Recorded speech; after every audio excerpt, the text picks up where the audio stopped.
Hello दोस्तों, आप सबका स्वागत है आपके इस चैनल में। आज के इस वीडियो में हम देखने वाले हैं गद्यांश एवं पद्यांश को हल कैसे करें। ठीक है दोस्तों, तो वीडियो में बने रहिए, वीडियो को लास्ट तक देखिएगा, मैं आपको बहुत ही अच्छे तरीके से समझाऊंगा। ठीक है, तो आपको एग्जाम में गद्यांश तथा पद्यांश से रिलेटेड क्वेश्चन आते ही आते हैं। ठीक है, आपको गद्यांश एक तो पठित गद्यांश आएगा और एक अपठित गद्यांश। एक गद्यांश जो आपकी मतलब किताब से रहेगा और एक मतलब बाहर से। ठीक है, उसमें कुछ भी रहता है। ठीक है ना दोस्तों, और पद्यांश में आपको किताब से रहेगा। हम एक नंबर में पद्यांश को देखते हैं, फिर आगे हम गद्यांश को देखेंगे। ठीक है दोस्तों, तो पहले इसको एक बार पढ़ लेते हैं। देखिए यहाँ से, घेर घेर घोर गगन धराधर ओ, ललित ललित काले घुंघराले से पाले, विद्युत छवि उर में नवजीवन वाले, वज्र छिपा नूतन कविता फिर से भर दो बादल गरजो। ठीक है दोस्तों, तो यहां से क्वेश्चन कैसे पूछता है उस चीज को देखिए। अब देखिए यहाँ पे पूछा है कवि तथा कविता का नाम लिखिए। तो दोस्तों ये आपके पाठ में है। ठीक है, ये आपका एक कविता है, तो इसमें आपको पूछा गया है कवि तथा कविता का नाम लिखिए। ऐसा ही आपको बिल्कुल ऐसे ही दिया हुआ रहेगा दोस्तों, आधा ठो मतलब थोड़ा सा दिया हुआ रहेगा, उसमें आपको पता करना है कि कवि तथा कविता का नाम लिखना है। ठीक है दोस्तों, और उससे रिलेटेड और 2-3 क्वेश्चन होंगे। ठीक है, टोटल 6 नंबर का रहेगा। तो देखिए इसको हम लिखते हैं, कवि का नाम लिखेंगे यहां से, कवि। कवि कौन है दोस्तों? सूर्यकांत त्रिपाठी। ठीक है, ये जो कविता है ना, इसके कवि कौन है? सूर्यकांत त्रिपाठी, जिनको हम निराला के नाम से भी जानते हैं। ठीक है, तो हम यहां से लिख देंगे सूर्यकांत त्रिपाठी निराला। निराला देखिए इसका मतलब जैसे जैसे निक नेम टाइप का नहीं होता है, वैसे टाइप का है। ठीक है, आपको ऐसे भी पूछ सकता है कि निराला किस कवि का नाम है, मतलब तो आपको ये सूर्यकांत त्रिपाठी, इस चीज को याद रखना है। और कविता, कौन सा कविता है ये? यहाँ पे आप कवि का नाम ऐसे करके भी लिख सकते थे, और कविता का नाम तो मैं यहाँ लिख देता हूँ कविता का नाम। कविता का नाम क्या है दोस्तों? ठीक है, तो मैं यहाँ लिख देता हूँ उत्साह। ठीक है दोस्तों, इसमें आपको 1 नंबर इसका रहेगा मिलेगा और 1 नंबर इसका मिलेगा, यानी टोटल इसमें 2 नंबर मिलेगा। अब देखिए दोस्तों, यहाँ पे दूसरे ख नंबर का क्वेश्चन को देखिए। यहाँ कवि किसे और क्या घेरने को कह रहे हैं? ठीक है दोस्तों, तो यहाँ पे देखिए क्या बोल रहे हैं, घेर घेर घोर गगन धराधर ओ, ललित ललित काले घुंघराले। तो कवि किसे घेरने को कह रहे हैं दोस्तों यहाँ पे, और क्या घेरने को कह रहे हैं, उस चीज को आपको लिखना होगा यहाँ पे। ठीक है, तो दोस्तों इसमें कवि बादल को, ठीक है, पूरा आकाश घेरने को कह रहे हैं। यहां से देखिए आप, ठीक है, तो पूरा आकाश घेरने को कह रहे हैं, घेर घेर घोर गगन धराधर हो। ठीक है दोस्तों, अब ग नंबर क्वेश्चन को देखेंगे हम। तो किसके उर में विद्युत छवि है? तो दोस्तों ग नंबर क्वेश्चन को देखिए, किसके उर में विद्युत छवि है? उर का मतलब हृदय होता है दोस्तों। तो यहां से देखिए विद्युत छवि, बाल कल्पना कैसे पाले विद्युत छवि उर में, तो बादल के उर में विद्युत छवि है। ठीक है दोस्तों, उर यानी हृदय में। तो इसका आंसर हमारा हो गया। अब देखिए घ नंबर क्वेश्चन को। घ नंबर है हमारा, इस पद्यांश में किन शब्दों की पुनरुक्ति हुई है? पुनरुक्ति मतलब दोबारा जो फिर से आए हैं ना, उन शब्दों को देखना है। तो यहां से देखिए दोस्तों, दोबारा कौन कौन आया? यहाँ देखिए घेर घेर, एक तो आया आपका घेर आया, और यहां से देखिए ललित ललित, और तो नहीं आया कोई। तो इसका सही आंसर होगा घेर घेर एवं ललित ललित। ठीक है, तो यहां हम लिख देते हैं घेर घेर ललित ललित।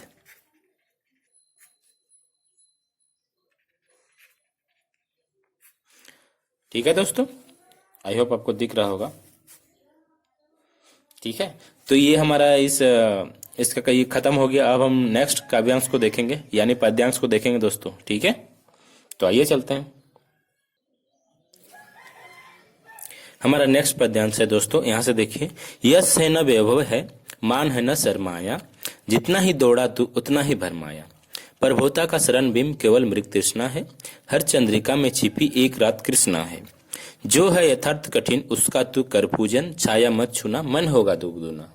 ठीक है दोस्तों, तो अब यहां से देखिए इसके क्वेश्चन कैसे रहते हैं आपको। देखिए कवि तथा कविता का नाम लिखिए। तो दोस्तों इसके कवि जो हैं उनका नाम लिखना होगा यहाँ पे और कविता का नाम लिखना होगा। तो आइए हम उस चीज को लिखते हैं यहाँ पे। इस कविता के जो कवि हैं वो आपके हैं गिरिजा कुमार माथुर, ठीक है ना दोस्तों। और जो कविता का नाम है वो है छाया मत छूना, ठीक है। छाया मत छूना मन होगा दुगदुना, ठीक है दोस्तों। अब हम ख नंबर क्वेश्चन को देखते हैं। मृग तृष्णा किसे कहते हैं? तो दोस्तों मैं आपको बता दूं, मृग तृष्णा देखते हैं आप चिलचिलाती धूप में देखते हैं जब बहुत तेज धूप हो, ठीक है ना दोस्तों। तो तब आप दूर की ओर देखिएगा, आगे की ओर, ठीक है।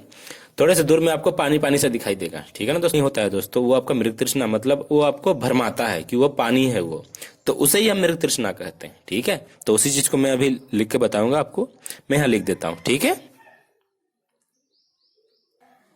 तो यहाँ से देखिए दोस्तों, मैंने आपको यहाँ बताया मृग तृष्णा का अर्थ है सुख का भ्रम पैदा करने वाली भ्रामक चीजें। जो आपको लगता है कि वहां सुख है लेकिन वहां सुख नहीं है, वहां दुख होंगे, ठीक है दोस्तों। तो उसे भ्रामक होंगे, ठीक है। यानी मैंने जो अभी बताया कि वह पानी जैसा दिखता है, असल में वो पानी नहीं होता है, तो उसे हम मृग तृष्णा कहते हैं, ठीक है दोस्तों। अब हम नेक्स्ट क्वेश्चन को देखते हैं। हर चंद्रिका में छिपी एक रात कृष्णा का अर्थ लिखें, ठीक है दोस्तों। तो हर चंद्रिका में छिपी एक रात कृष्णा, यानी हर चांदनी रात में छिपी एक रात कृष्णा। कृष्णा हमारे जो थे कृष्ण भगवान, वो हमारे काले थे, ठीक है।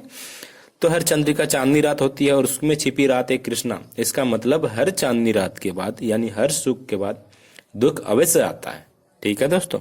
तो उसी चीज को मैं अभी आपको लिख के दिखाऊंगा, ठीक है दोस्तों। यहां से देखिए आप इसका आंसर, हर चांदनी रात के बाद एक काली रात आती है, ठीक है दोस्तों, अवश्य आती है। मतलब उसी तरह सुख के पीछे दुख भी छिपा रहता है, ठीक है दोस्तों।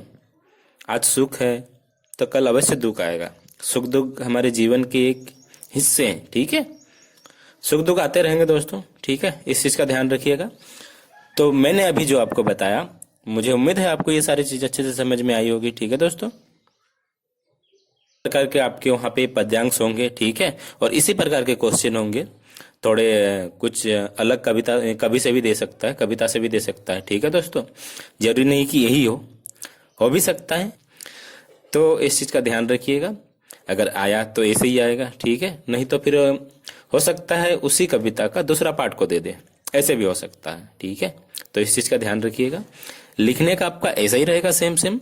अब हम देखेंगे दोस्तों गद्यांश को देखेंगे, ठीक है। तो आइए चलते हैं गद्यांश की तरफ। तो दोस्तों अभी हम गद्यांश को देखेंगे, ठीक है। तो गद्यांश में दोस्तों उसी में उसका आंसर छिपा हुआ रहता है और पद्यांश में भी रहता है, ठीक है। तो गद्यांश को आपको अच्छे से पढ़ना होता है, ठीक है दोस्तों। अगर आप उसको अच्छे से पढ़ते हैं तो सारे क्वेश्चन आप बहुत ही आसानी से बनाने सीखिएगा, ठीक है। तो आइए अब हम इसको एक बार पढ़ लेते हैं। देखिए, घड़ी की टिक टिक हमसे कुछ कहती है, उसकी निरंतर सरकती हुई सुइयां कह रही है समय जा रहा है, कुछ कर लो, कुछ कर लो। जो क्षण एक बार चला गया वो कभी लौटकर नहीं आता। एक बार एक व्यक्ति ने महात्मा गांधी से पूछा, जीवन में ऊंचा उठने के लिए किसी को सबसे पहले क्या करना चाहिए, शिक्षा, शक्ति या धन संग्रह? तो गांधी जी ने उत्तर दिया, यह वस्तुएं जीवन में उठने में सहायक अवश्य होती है, किंतु मेरे विचार से एक वस्तु का सबसे अधिक महत्व है और वह है समय की परख। प्रत्येक कार्य का निर्धारित समय होता है उसे करने या न करने का। यदि आपने समय को परखने की कला सीख ली है तो पुनः आपको किसी प्रसन्नता या सफलता की खोज में दर दर भटकने की आवश्यकता नहीं। वह समय आकर आपका द्वार खटखटाएगी, ठीक है दोस्तों। हमें समय का मूल्य समझना चाहिए, साथ ही समय के अनुसार काम करना चाहिए। जीवन की यही कुंजी है। जो लोग निरंतर असफल होते हैं वह प्राय प्रतिकूल परिस्थितियों को बुरा भला करने लगते हैं। वस्तुतः बड़ी असफलता का कारण दुर्भाग्य नहीं होता, अपितु समय को गलत समझने की भूल होती है। यूनान के सबसे बड़े दार्शनिक अरस्तु ने इसे और भी अधिक स्पष्ट करते हुए कहा है कि प्रत्येक व्यक्ति को उचित समय पर उचित व्यक्ति से उचित मात्रा में उचित उद्देश्य के लिए उचित ढंग से व्यवहार करना चाहिए, ठीक है दोस्तों। वस्तुतः एक एक्शन से प्रत्येक व्यक्ति का संबंध रहता है, किंतु व्यक्ति उसके महत्व को नहीं समझता। अधिकतर व्यक्ति सोचते हैं कोई अच्छा समय आएगा तो काम करेंगे। इसे उधड़पन में वह जीवन के अमूल्य क्षणों को खो देते हैं। वे दिनों, मासूम और वर्षों के किसी शुभ क्षण की परीक्षा में बिता देते हैं। बिना हाथ पांव हिलाए संसार की बहुत बड़ी संपत्ति छप्पड़ फाड़ कर उसके हाथ लग जाए। वास्तव में पुरुष जिस समय चाहे शुभ क्षण बन सकता है। आवश्यकता है श्रम की और समय की परख की, ठीक है दोस्तों, ये रहा आपका गद्यांश और इससे रिलेटेड आपको क्वेश्चन देखने मिलेगा। ठीक है, तो देखते हैं आइए उस क्वेश्चन को हम। तो देखिए दोस्तों, क्वेश्चन है आपका, घड़ी की निरंतर सरकती हुई सुइयां से क्या कहती है। तो ऑप्शन है आपका, कुछ आराम कर लो, घूम लो, नाच लो, कुछ कर लो। तो दोस्तों मैंने यहाँ पे टिक मार दिया है, तो मैं आपको इसका दिखाता हूँ कि कैसे ये मतलब ये कुछ कर लो कैसे है। ठीक है, तो आइए देखते हैं गद्यांश में और इसका आंसर को देखते हैं। ठीक है दोस्तों, तो इस लाइन को पढ़िए, घड़ी की टिक टिक हमसे कुछ कहती है, उसकी निरंतर सरकती हुई सुइयां कह रही है, समझ जा रहा है, कुछ कर लो, कुछ कर लो। यही तो है आपका आंसर। ठीक है दोस्तों, कुछ कर लो ऑप्शन में ही है, तो आंसर आपका ही होगा, कुछ कर लो। घड़ी की निरंतर सरकती हुई सुइयां हमसे ही कह रही है, कुछ कर लो, समय जा रहा है, जो क्षण एक बार में चला गया वो लौटकर कभी नहीं आएगा। ठीक है दोस्तों, अब हम दूसरे क्वेश्चन को देखते हैं। तो देखिए दूसरा नंबर क्वेश्चन है हमारा, गांधी जी ने किस वस्तु का अधिक महत्व बताया है। शिक्षा का, शक्ति का, समय की परख का, धन संग्रह का। तो गांधी जी ने यही कहा है, समय की परख, समय पे सब कुछ कर लो, बाद में पछताना पड़ सकता है। ठीक है, समय पे कीजिए तो सब कुछ आपको मिल सकता है। ठीक है, तो गांधी जी ने यही कहा है, सबसे अधिक महत्व यही बताया, समय की परख का। मैंने अभी पढ़ के अब बताया आपको। ठीक है, तो इसका सही आंसर होगा सी, ऑप्शन सी। ठीक है दोस्तों, तीसरा नंबर क्वेश्चन को देखिए दोस्तों, जीवन की कुंजी क्या है। ठीक है, तो जीवन की कुंजी क्या है दोस्तों, तो इसको आपको गद्यांश में मैं आपको दिखाता हूं अभी। ठीक है, तो इस लाइन को पढ़िए दोस्तों, हमें समय का मूल्य समझना चाहिए, साथ ही समय के अनुसार काम करना चाहिए, जीवन की यही कुंजी है। ठीक है दोस्तों, बात आई समझ में आपको यहाँ पे। ठीक है, तो आंसर हमारा क्या होगा, तो इसका आंसर हमारा देखिए 3 नंबर का ऑप्शन होगा डी। ठीक है, समय का मूल्य समझकर काम करना। ठीक है दोस्तों, अब देखिए 4 नंबर क्वेश्चन, अधिकतर व्यक्ति जीवन के अमूल्य क्षण किस प्रकार खो देते हैं। तो मैंने अभी बताया, यहाँ खो देते हैं, लिखिए उधड़-बुन में खो देते हैं। ठीक है दोस्तों, हड़बड़ी में खो देते हैं अमूल्य क्षण, जो आपको जिस टाइम करना होगा, आपको सफलता पाने की बहुत ज्यादा मतलब जल्दी होती है दोस्तों। ठीक है, इसी उधड़-बुन में आप अमूल्य क्षणों को खो देते हैं। ठीक है, तो मुझे उम्मीद है दोस्तों आपको ये सारी चीजें अच्छे से समझ में आई होगी। ठीक है, तो गद्यांश आपका इसी प्रकार का रहता है, आपको ऐसे ही क्वेश्चन रहेगा। ठीक है, ये आपका अपठित गद्यांश है। और अगर आपको वीडियो अच्छा लगा तो कृपया वीडियो को लाइक करें। ठीक है दोस्तों, और इस चैनल को सब्सक्राइब करें। मिलते हैं नेक्स्ट वीडियो में। Thank you.